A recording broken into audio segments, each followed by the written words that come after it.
Yeah, the Matrix, as people has joined us in the chat.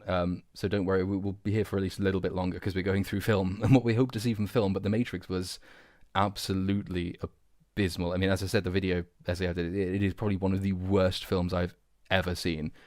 I've Um, seen a lot of video essays already on the new Matrix film, and I'm not just saying this because you're the co-host, but yours was definitely one of the best. But before you go on the Matrix, and this is one of the points that you made in your video essay, and that Critical Drinker has made, and Morgoth's Review has made, and a bunch of others, was that quite apart from the movie itself, what it signals is that Hollywood has very much run out of ideas. I mean, this was obvious to anyone, going back a few years, but it's all reboots. It's all fucking sequels and prequels and time travels and the only reason Marvel have just about been able to get away with, well, actually they had been able to get away with it very successfully because many of the Avengers movies were genuinely good, in my opinion. I'm not so snobbish as to who is that famous director, Martin Scorsese. yeah, He came out a couple of years ago, didn't he, and just excoriated Marvel.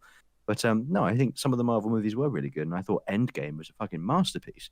But how much longer can they go on for? Because the only reason they've been able to do it is because they have a pre-existing, interesting uh, sort of universe with which to play, and they have a loyal fan base, especially now. People who'd never read Marvel comics and sort of was the generation below us, Generation Y or whatever. Um, they came to Marvel through the movies, not the comic books. I came to Marvel through sort of X-Men comic books in particular. But Marvel can get away with this, probably not for much longer. But that's a franchise, you see, that they've got that going for them. They had that going for them to begin with. Matrix was dead 20 years ago. Matrix Reloaded and Matrix Revolutions were not the worst movies I've ever seen, but they certainly weren't as good as the first. But this new Matrix film is just symbolic of the complete the state of movies now.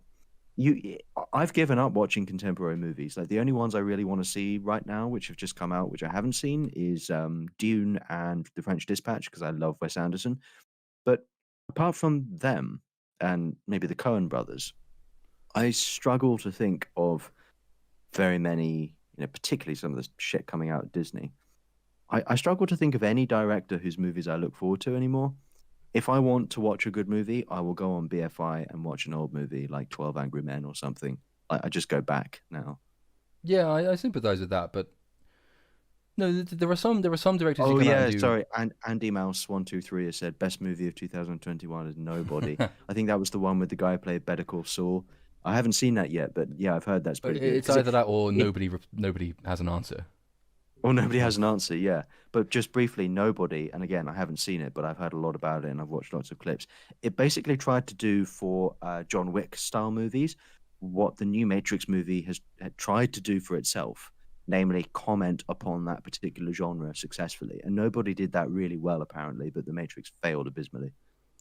It did. I mean, no, there are one or two good films will come out in modern times, and I think it's important to keep in touch with those. And I think June. I know you haven't seen, but June. I thought was good. June had its problems. I did a review of June as well, principally in the world building, how much it has to throw at you, and how short a place in time it has to do it, which is why it has to split book one alone into two separate long films.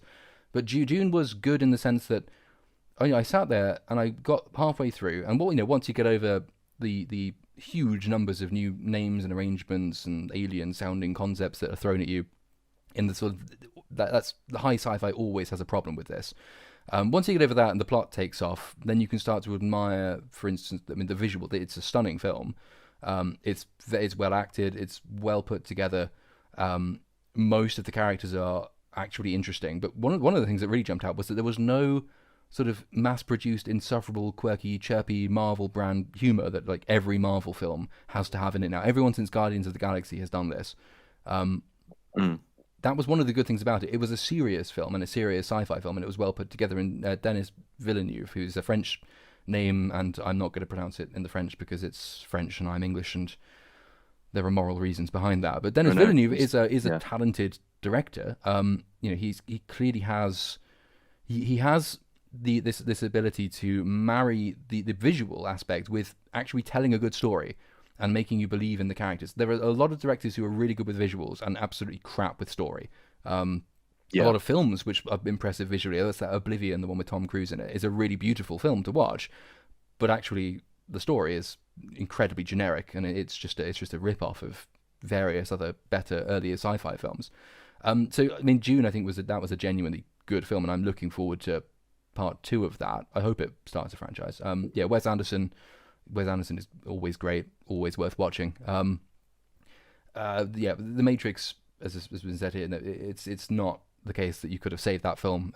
Everything that went into the construction of the Matrix Resurrections was wrong. There was no reason for it to be made. Lana Wachowski had no reason for it to be made.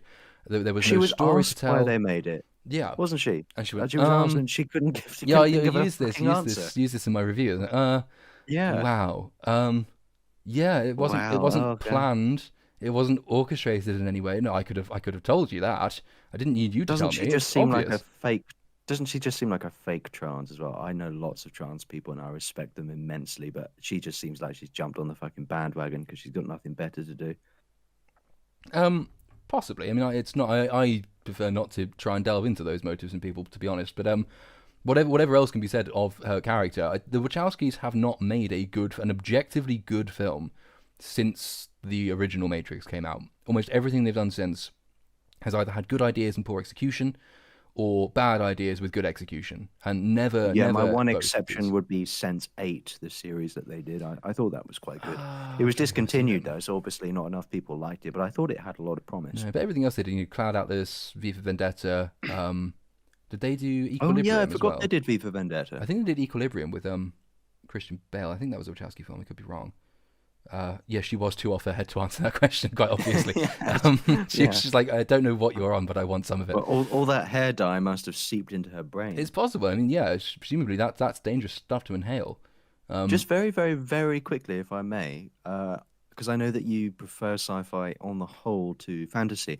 I think I think sci-fi has a lot more potential going forward, and furthermore, I think that it's easier in fantasy movies, and I can't think of any off the top of my head that have been made recently, but I think it's easier for them to fall into pastiche, like post-Tolkien-esque stuff, like The Witcher is a good idea, but the season one was crap. Wheel of Time Um, is a really classic example of that. That's the Amazon thing that's just finished season Yeah, one. I'm not gonna watch that. I just No.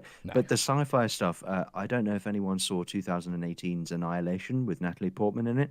Now, that got quite a lot of bad reviews. I even think Critical Drinker did a bad review of that, but I actually really liked it.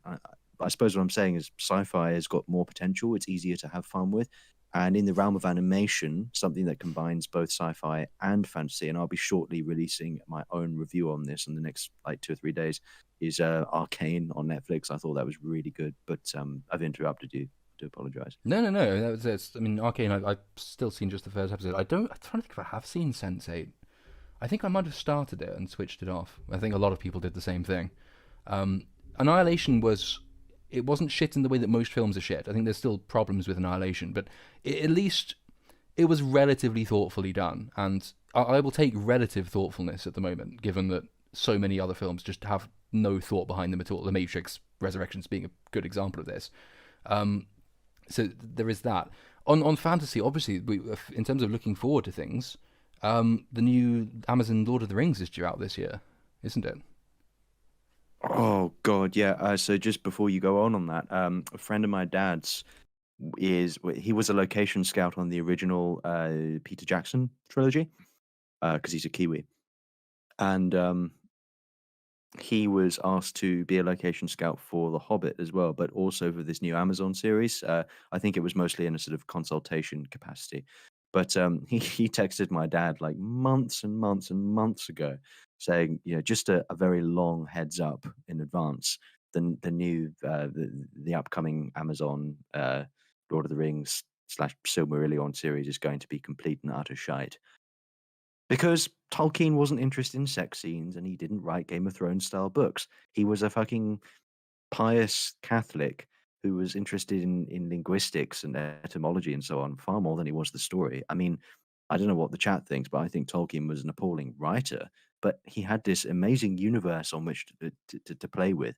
But his sensibility, it was shot through with his own sensibility, which was that of a more or less 19th century man.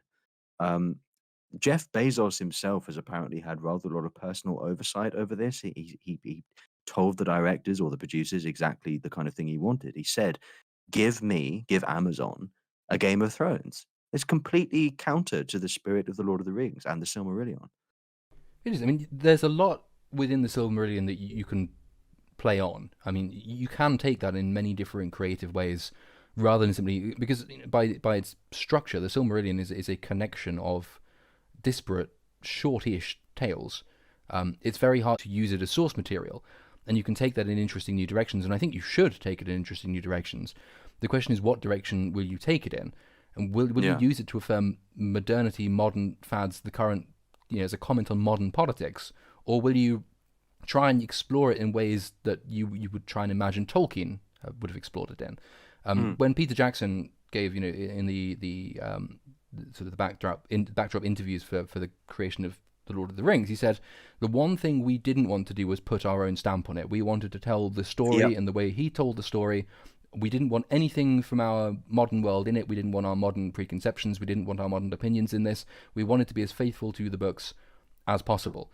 Now you can do that and still explore the Silmarillion in ways that have calls to Game of Thrones, that style of storytelling. But if you're doing that in order to make political comments, modern political comments, then you are making the thing. It will be out of date before the first episode is even screened, and it will just be the same old tedious, tired. One of the great overwhelming problems with modern films these days is that they are all essentially the same because they are all vehicles for the director's political messaging. They all sound the same. They all have the same messages. They all have the same impetus. They all strive for the same thing. And Yep.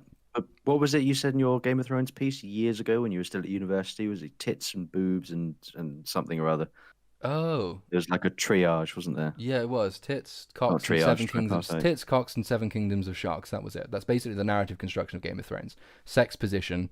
There's a lot to be said for the first 5 seasons of Game of Thrones. I think 2 to 5 were probably the best, and it really starts to decline from 6 and then through to 8, obviously, which is the most ignominious end of any TV series ever. I mean, honestly, way to ruin almost a decade of good work. That was astonishingly bad. But so I mean, I hope modern Lord of the Rings doesn't go that way. But as you say, there is evidence that it will. Also, they're peddling the diversity thing again.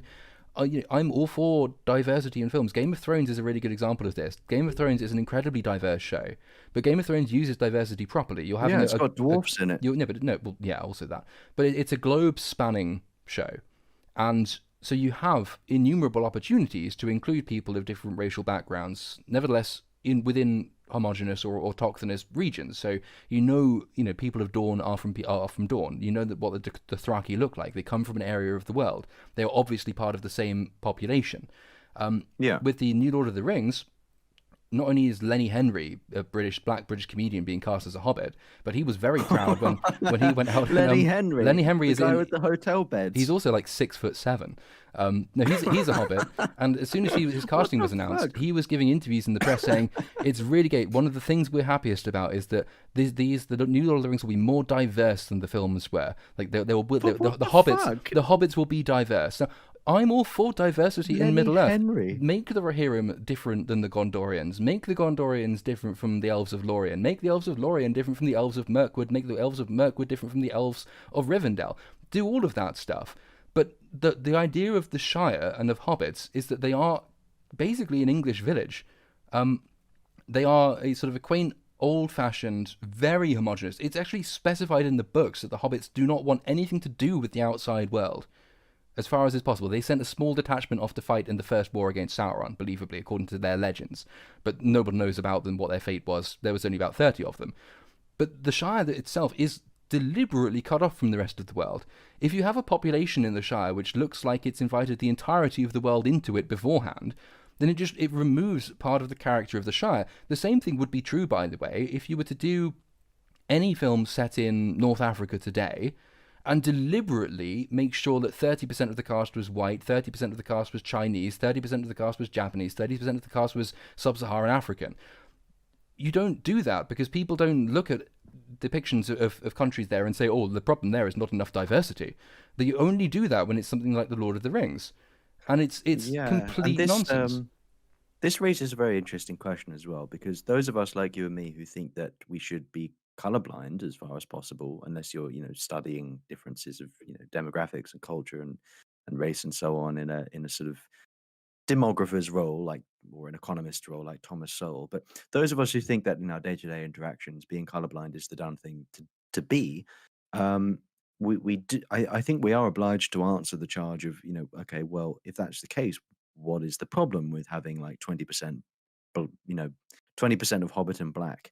And my answer to that would be, well, okay, ultimately it doesn't matter at all. But the thing is, it this is cloud nine. I mean, cultures do exist. People are different colors, and as you say, insofar as Hobbiton is a reflection of, Tolkien himself said that the inspiration for Hobbiton came not from England, but from a very specific part of England that he'd grown up in.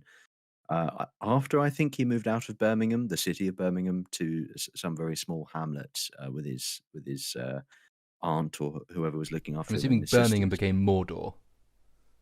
Yeah. Um, it's a very specific part of it. I'd be surprised if there was a single black person in the. I'd be surprised if he saw any more than one or two black people his entire life. The point being that this reminds me of years ago. I saw on. I'd never been on Tumblr, by the way. Just going to exempt myself from that charge right away. But I was looking on Tumblr to see what it was like, because I'd heard all these things about how it was completely crazy. And it was because some person was complaining about the fact that the Little Mermaid the Little Mermaid herself wasn't black. The Disney thing. I think it was Disney. And Well, didn't they someone pointed out, recast it subsequently? I think they did I in think some they newer did, yeah. production. But the Little Mermaid is quite literally like a Norse fable. You're not going to get many black people knocking about in Norway in like the 700s, are you? It's fucking ridiculous. And also, if you're going to have 20% of Hobbiton black, which again ultimately probably doesn't matter, but if you're going to do that, you've got to have it both ways. You've got to have Europeans flooding into various African countries and saying, right, all these old sort of folkloric stories that you have, we're going to sort of set up a quota. Now you've got to retell them in your oratorical styles. 50% with white people now.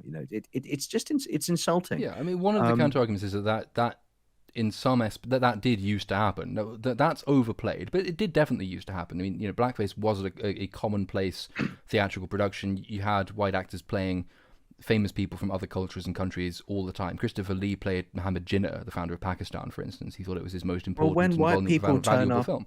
But to say that that is a bad thing, which it probably is not an excuse to do the same bad thing in reverse. Like you don't combat yeah, racism by doing, we're just going to do exactly what was done to us in the past. That's not but you traditionally can't how win you though, can get you? past these things. At least we're making an effort. White people turn up to long lost, like uncontacted tribes in Papua New Guinea to this day, and will probably get speared if you show your white face there. I mean, come on, just calm down. Yeah, I mean on the It's screen at the ridiculous. moment, because I've got a list from Forbes of the biggest sort of most highly anticipated films coming out in this year, and Black Panther 2 tops the list. So do we Okay. assume that, just to follow this thought through to its logical conclusion, I'm assuming then that 20 to 25% of Wakandans will be pasty white Englishmen from the south of England. I'm assuming that's I'm true gonna because that's I'm gonna diversity. assume so. Um, You do know, by the way. Yes, Yeah, Robert Downey Jr. in Tropic Thunder, the most recent yes, example. Tropic Really good Thunder. film, There we are. really good performance. I don't think there's Interesting, he anything. hasn't been cancelled for that. I know, it's quite surprising, but then people have tried to cancel him for many other things. Maybe they just haven't got around Did to it. They have a lot on their plate at the moment to try and cancel before they get around to that. Did you know? Speaking of Wakanda, because anyone Speaking in of the the most chat, please overrated do. film in possibly the history of film. Please do watch my Arcane review when it comes out in the next couple of days. But I do have a paragraph in there, rather a lengthy paragraph, on what I call the Wakanda question. But Wakanda, the comic books, I don't know if they're called that, Black Panther comic books, Wakanda comic books. I don't read them. Well, Ta-Nehisi But Coates is now writing those. I was just gonna say, Ta-Nehisi Coates, which pretty much says it all. And I bet you anything he's got something to do with this next movie. Probably will have. But that's what we were saying earlier. All films are coming from with exactly the same kind of nihilistic political messaging, or at least masochistic political messaging. They all have exactly the same things to say, and they all pretend that they're radical whilst saying it. Nobody disagrees. Nobody in power disagrees with these people. I made this point I did a video on this modern trend in comics of turning established superheroes gay. I want more gay superheroes. I'm on board with this idea that it is meaningful to see yourself or something important about yourself represented, at least because then you can imaginatively put yourself in a fictional character in the way that all your friends can do so. I'm all for that. But you don't need to turn established characters to your own political messaging, and there should be something more to the character than their mere sexuality. The most interesting thing about Superman isn't who he fucks. Nobody ideally cares about that. And to the extent they do care about it, it's because there's a really, really long an established storyline and relationship with him and Lois Lane, for instance, and that's established. You don't just deny people their own representation by taking characters away from them. You also just destroy the entire history of the character while you're at it. It turns this diversity thing into a zero-sum game where you can't both have what you want. You're not adding new characters for gay people, you're taking existing characters from straight people. And of course that just creates animosity between these two groups. I want more gay superheroes. I want new superheroes to be gay. That's the difference. It's the same with making established male characters women. Now the only with everyone now. Yeah, the only series in which I wasn't overly pissed off about this was Doctor Who. Now, full disclaimer, I haven't. Yes, and I'll explain why. Full disclaimer, I haven't watched any new Doctor Who episodes. That would be why you don't care about it. Whatsoever since David Tennant, who was he was good. I prefer Christopher Eccleston, but the reason I didn't mind in Doctor Who's case is because Doctor Who isn't human, right? He's an alien with two hearts. He's not a man to begin with, so I could see the logic of having him appear in a womanly guise. The reason I suspect I would hate that Doctor Who, what's her name, Jodie something or other? Yes. Her name has escaped me. I want to say something Smith. The reason I think I'd hate her is just because she seems like a terrible actor, and there was terrible writing and all the rest of it. Yeah, that's all true. With James Bond, I'm slightly more concerned. So, for example, I think you think Henry Cavill would make a good James Bond. Yeah, I can see that. I can very much see that now that you've sort of argued the case in private with me. But I also think Idris Elba would make a good Bond. But I don't know what to make of that opinion because I haven't read the James Bond books, any of them. I probably should. I'm not sure to what extent Ian Fleming said, "Oh, James Bond is white." Thank you, Whittaker. Yeah, Jodie Whittaker. Thank you, Andy Mouse. But Idris Elba would, I think, be a good Bond. But what would that do to Bond? It would probably for reasons not entirely good, it would probably put a lot of people off. But I suppose above and beyond all this, not to get too fucking meta, Matrix fucking Resurrections, none of this ought to be discussed. None of this ought to be on our lips right now. None of this should be an issue. We shouldn't be discussing whether Doctor Who should be a woman. We shouldn't be discussing whether James Bond should be black or a woman. We shouldn't be discussing any of these things. It's part of the problem. Like we're getting roped into it. Just leave established characters alone. Yeah, it is part of the problem, but it's also it's a logical extension. It's a conclusion of the moves to recast people for purely political purposes previously. So it makes it, and Andy Mouse does Bond's a bloke and a womanizer. Oh, that is a fair yeah, point. but they could make female Bond a lesbian or something. They could do She'd all be of really these pussy things. galore then, wouldn't she? She'd be after pussy galore. There's so she could I mean you can see a 40-pound woman beating up a 6'9" huge henchman. You see all the time these days without any significant trouble. There are some which are just obviously shouldn't be done. Like Bond is a man. Bond should not. It changes fundamental things about his character if you make him a woman. Unfortunately, to believe that, you also have to believe that there are fundamentally different things about men and women, which is kind of what it gets you excommunicated these days for saying that maybe there are differences between the sexes, as there are in every other species on the planet, and we're the only one where there is no difference between the two. Well, us and clownfish, with which we famously share a close Beowulf too. evolutionary link. Yeah. This is all nonsense. But the backlash that would be met by, say, Idris Elba being cast as Bond, and I agree, I don't think that would necessarily be a bad thing. I don't think he's the kind of Bond I'd like, not for the colour reason, but because I'm bored of the Daniel Craig style gritty Bond. I don't think Bond should be Jason Bourne, and that's the direction it's taken. And Idris Elba's really good at that kind of stuff.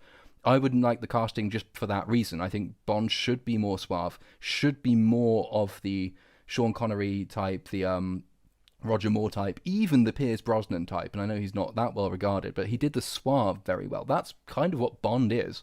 And I don't, maybe, Idris Elba is quite versatile. Maybe he could do that. I just think if they were to cast him, it would be because he's very good at the gritty stuff, as Daniel Craig was.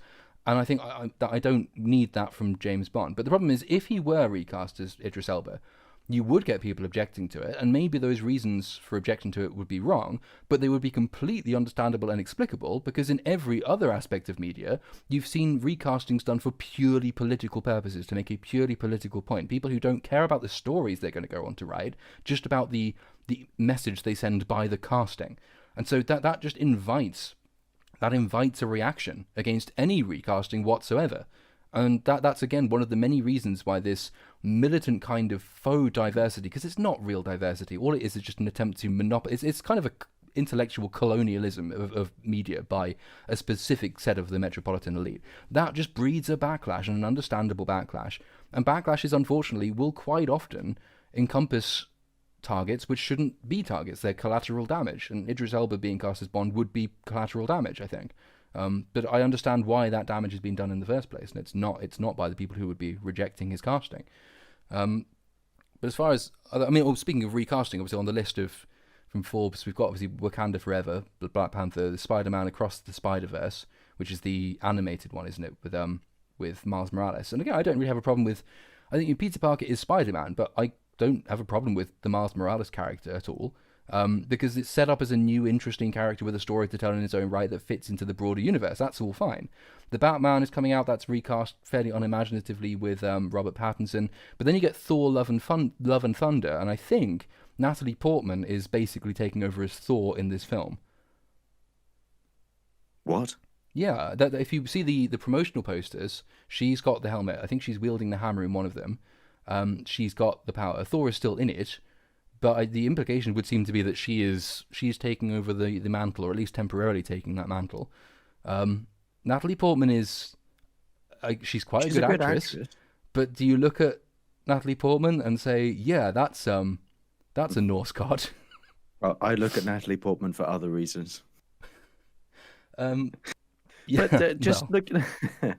Excuse me. No, just look at this list though. Okay, Black Panther, Spider-Man, Batman, Thor, Jurassic, Doctor Strange, Avatar, Aquaman, Top Gun, Mission. Okay, now pick the one out that's original and hasn't been done before. Pick one. There isn't one. If there's one that I'm optimistic about, I would say Doctor Strange. Oh, I'm optimistic about Doctor Strange and the Batman, which is apparently not terrible. Avatar 2 could be good. It's bound to be visually impressive. Whether it will have a good story, the original Avatar is just, it's Dances with Smurfs. It's so overrated as a film. I don't understand why everyone just spunked all over that. I remember when that came out, I had front row seats with my dad and the 3D glasses and everything. And obviously, as we all were, I was incredibly impressed by the visuals. But I remember having seen an interview with was it Ridley Scott? Yeah, Ridley Scott did no, sorry, James Cameron. James Cameron does Avatar. Yeah, thank you, James Cameron. Yeah, who's not an inconsiderable director. I remember he said beforehand in a press conference that this story is so original and we're looking for it. Fucking original. I was like 15 at the time or whatever. I'd seen Dances before, but it's also The Last Samurai and Pocahontas as well. And Pocahontas. This isn't original, you old goose. No, I mean there are you can be the original Matrix film was original because it was innovative. It used so many very disparate influences. I make this point in the review as well. It uses so many really disparate influences that the combination is something that's never been done before. It's new and it's unique, and you can't point to it and you can say they've nicked this part of the storyline directly from this particular book or this particular idea. It combined them. It created something new. It was really, really supremely innovative stuff. Avatar wasn't. Avatar was innovative in its technical sense, in terms of the technology that went into its creation. Um, but as a story and as characters and as a plot, no, it was actually pretty unremarkable. It was actually pretty cliche, which was a shame given how much work had gone into the technical construction of the thing. I suspect Avatar 2 will be at least as bad as that, and probably less innovative technically. Doctor Strange, I'm kind of encouraged. Well, with caveats, I'm encouraged by Doctor Strange because there are parts of the MCU which are still telling good new stories with established characters. They are continuing stories, but they're not just repetition. So the most recent I saw Spider-Man No Way Home last night, and that's good. That's a really good film. And this is the reason it's broken $1 billion. The first film in the pandemic era to have done so. It's earned more money than the last 3 or 4 Marvel products combined have done. So that's Black Widow, and Shang-Chi and WandaVision, one of the others. No Way Home is a really good film, and it's continuing a story in a positive and a meaningful way. Doctor Strange is in that story. They can do interesting things with Doctor Strange, and that's still relatively young in his arc as well. He's only had the one original film so far. So there's still lots they can do with it. The caveat, though, is that apparently, after the success of No Way Home, there have been a lot of reshoots now scheduled for Doctor Strange. So No Way Home went for its pre-screening and everyone loved it, and then they decided that they needed, apparently, I've heard this anyway, to change quite a lot about Doctor Strange, which suggests perhaps the original product wasn't as good as they thought it was. And of course, the risk is that they would have learned all the wrong lessons from No Way Home, and that if you just chuck nostalgia characters on screen, that's sufficient. Without the story, it's just nostalgia baiting. We know that doesn't work, and again, The Matrix Resurrections is a really good example of how that doesn't work. If they do that with Doctor Strange, then they'll have ruined it, and they'll have learned all the wrong lessons, and that's a big risk with Marvel, because Marvel doesn't tend to learn the right lessons, ever. Yeah, nor does Disney, and I'd be interested in knowing how many of these movies Disney has its tentacles, because it's oh god, it's ruined so many things. Disney. Well, we could go on and out for hours about Disney. It basically killed Tim Burton. But this is the problem, though. A lot of the really interesting original directors that have been with us for years are now starting to put out tat as well. So I still want to watch The French Dispatch, for instance, but someone I know who loves Wes Anderson's work said that it was basically just like a pastiche on a comment on Wes Anderson by Wes Anderson. It was to Wes Anderson a movie, if you see what I mean. So you have to wonder, like, if that can happen to Wes Anderson, are we just going to be left with no more original stories, ideas, movies? Is this the fate of moviedom now? The writing is a bigger problem at the moment than the paucity of directors, because there are directors. An awful lot of directors rely on good story writing, and the story writing is not by them themselves. And if they have people writing they have people writing their stories for them who are very good at that, and they write the good stories, then even a fairly average director can do a pretty good job. The original Matrix, I think, is a good example of this. But most films by Ridley Scott, for instance, when Ridley Scott writes his own films, they're not very good. When Ridley Scott has other people writing his films, they're pretty good.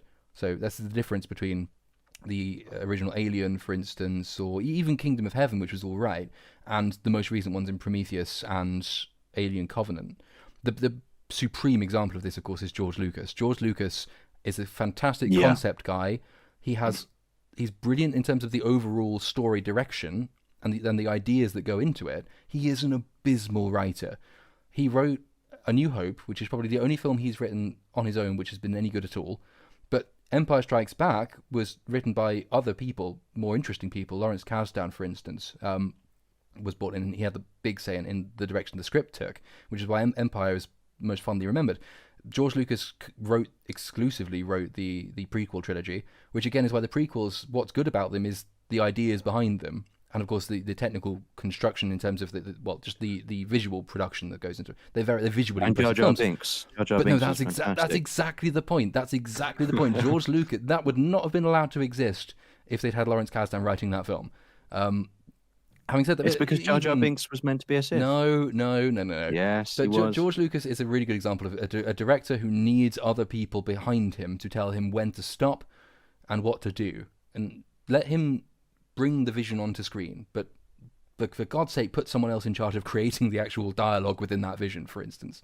But it's inevitable. Directors always do decline. Writers always do decline. Lawrence Kasdan was involved in the sequel trilogy, for instance, which was just utterly abysmal. And I don't think he's done very many good films for probably since Empire, actually. So he's probably run out of his creative vision. They never had a storyline set out in advance for the sequel trilogy, so it was just on the hoof, changing directors every other week.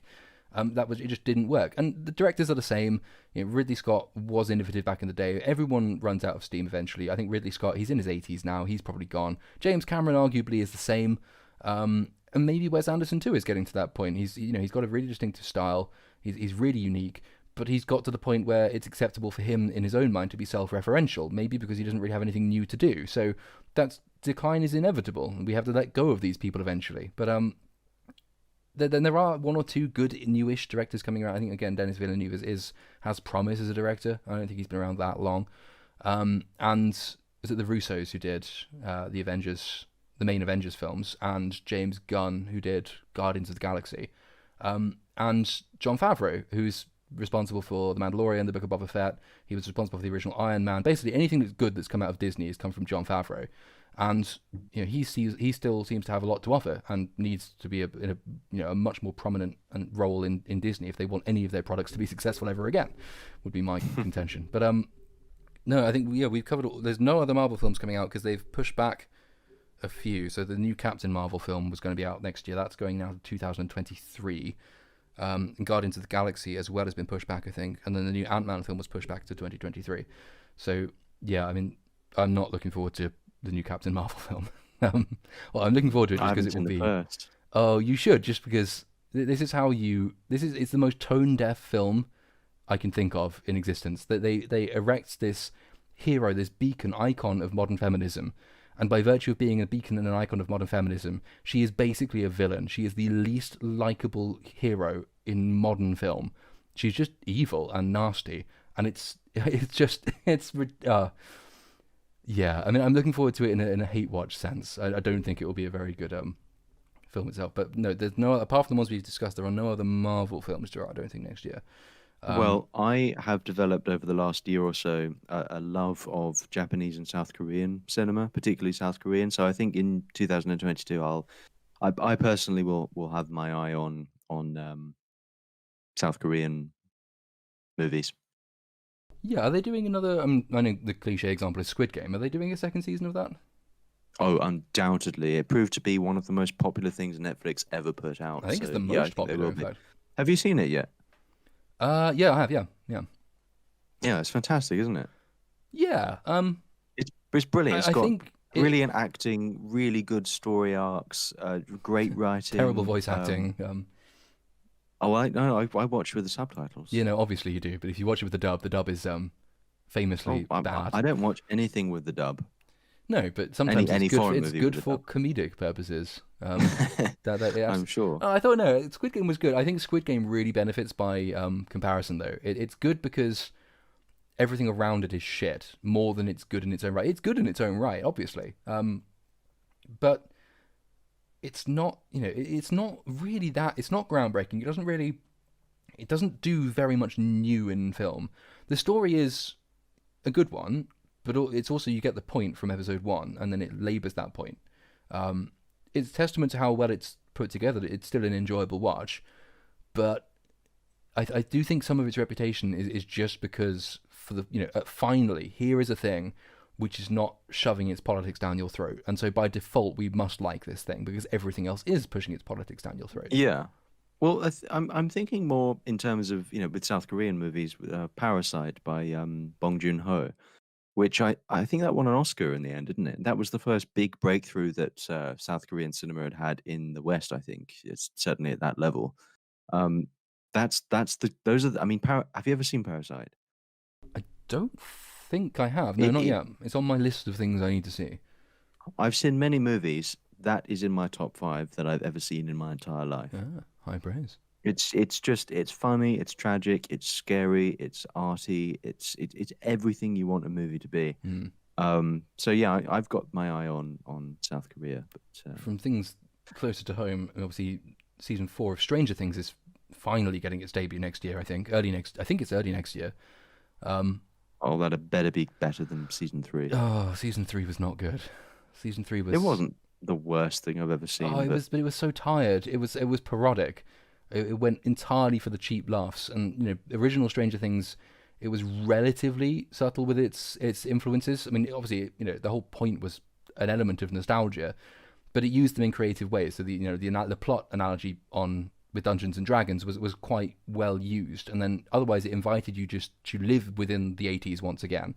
So you'd look around you and you'd see very 80s things, but it didn't throw the 80s at you in the way that 3 basically has Arnold Schwarzenegger as the Terminator in it, for instance. And that's just unsubtle and not funny, though it's supposed to be.